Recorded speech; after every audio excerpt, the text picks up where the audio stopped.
Verdi felek bağrımı kan eyledi zalim. Sensiz bu hayat dünyamı dar eyledi zalim. Ömrüm demiştim ben sana zulmetme yoruldum. Baksız gidişin kalbimi kar eyledi zalim. Attım beni sen tenha karanlık gecelerde. Mahvoldu bu gençlik bu cavanlık gecelerde.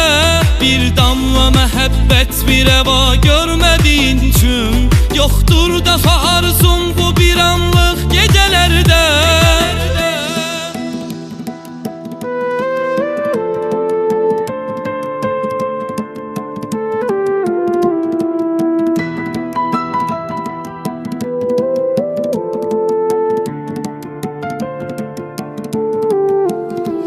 Döndün mü geri indi daha geçti ne fayda.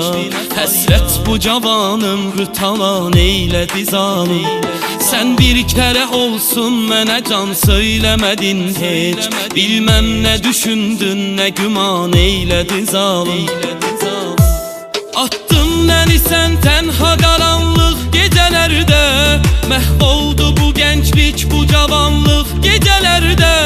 Bir damla mehabbet bir reva görmediğin için yoktur daha arzum bu bir anlık gecelerde.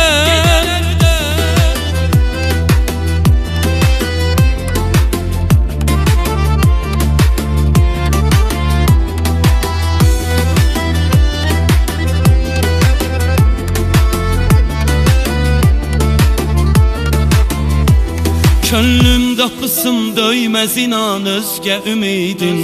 Yollarıma baxıb fikrin hər an eylədi zalim.